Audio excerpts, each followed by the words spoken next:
Ron Rossman. Okay, well, this is kind of a coming home for me. The chance to see Chuck and Marguerite is great because it's been 10 years. And you see our families, we have 3 sons, and one of our sons is here, Daniel. He and his wife are farming with us, and we have one little grandson who's about a year old now, and his name is Xavier Francis. So the farm legacy will go on, Right. Chuck. Right. And then we have 2 other sons, David, who used to work here for ICCI at one time for 1 year. He now works for Land Stewardship Project in Minnesota. And we're happy to say that at age 31, he's going to get married next year for the first time. And then our last son, Mark, he's leading a really exciting life. He works for the State Department in DC in the Office of Global Food Security. He's 27. And now he's doing a little 4-month stint in Mexico City. Thank goodness as a private contractor, because he would not be being paid with USDA learning about trade, but he's trying to focus on organic. So that's where our kids are at, Chuck and Marguerite. I'm anxious to hear about yours after the meeting. Okay. I got to tell you a little story about my first encounter with Bishop Dingman. I was 30 years old in 1980. Didn't have any children yet, but in our little parish of St. Boniface, Westphalia, we had a little rift in the community with our pastor, Father Mike Sims, at the time, and the local fire department. I don't know if any of you remember this at all, but it did hit the Des Moines Register in Chuck Offenberger column that went after that. And it was because the fire department wanted to serve alcohol at all of their events without a liquor license on the church property. They've been doing it in the past, why not in the future, right? Well, Father Mike didn't like that idea, and so both parties planted their feet. Lo and behold, the event went off, and Bishop Dingman, who never got mad very often, but when he did, look out. That was my opinion. He came down hard on our parish and said, "I'm putting you on probation, no pastor." Well, a lot of us in the community were really deeply troubled and hurt by this, of course. So myself and one of the older gentlemen in the community went down to Portsmouth to visit with Father Vince Rozanke, who was pastor. We begged and pleaded, "Please, we don't quite deserve all this, do we?" And Father Vince agreed, "Well, if the bishop says it's okay, I'll help you out." And the bishop okayed it. And that was my first experience. And then as time went on and the farm crisis years really started getting bad, which was 83, 84, 85, 86.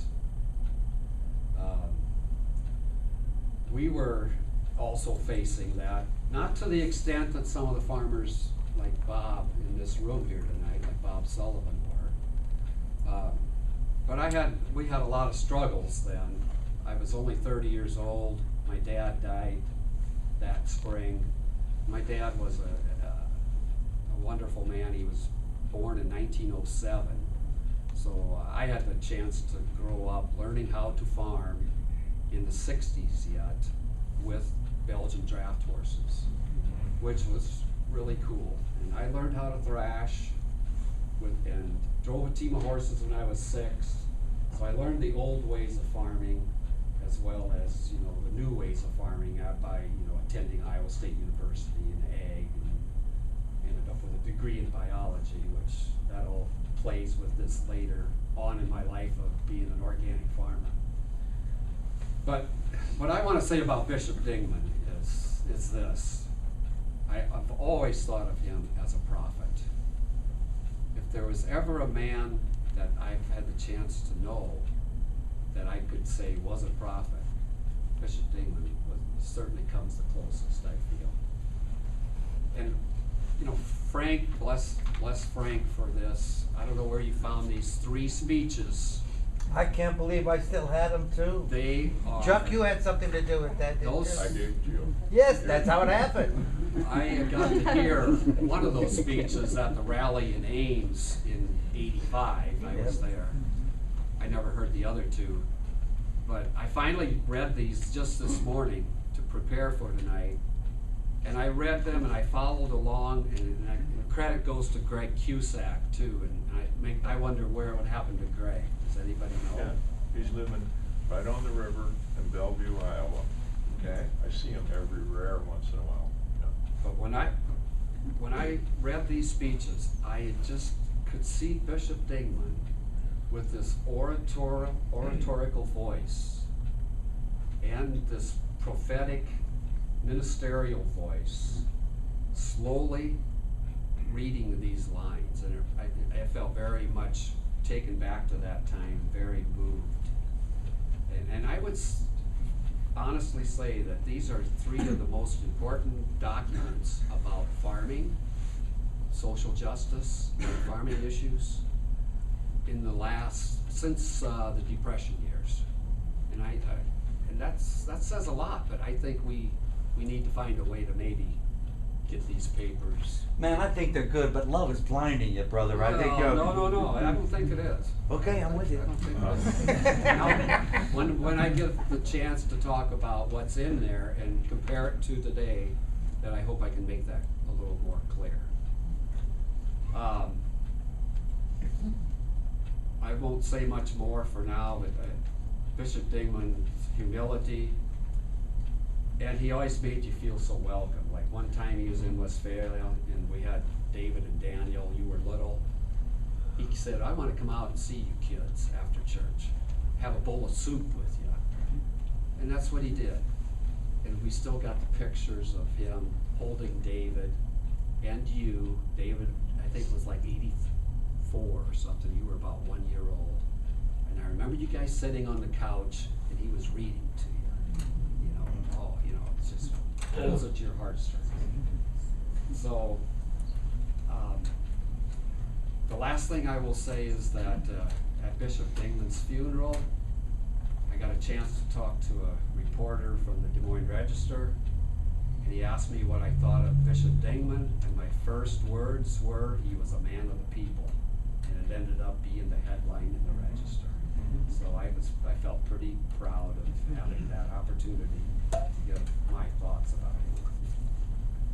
Thank you.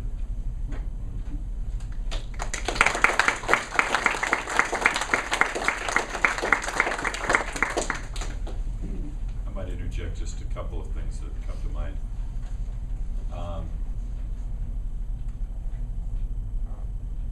In about 1976-77, there was a formation of a Priest, Peace, and Justice Committee here in Des Moines, and it actually included a lot of people who were in this room. It was Barb Hans was one of them, Phil Riley, who was the city attorney at the time, and a variety of other people. It was not simply some of the priests, but it was a social justice group, and we zoomed off in a lot of directions. And I ended up, after I was ordained about a year, and ended up, I think by default, being the chair of this thing. So many times I had the opportunity to visit with the bishop, who sometimes was with us in the meeting, but always stayed very much connected. And he would always, he would say, use me.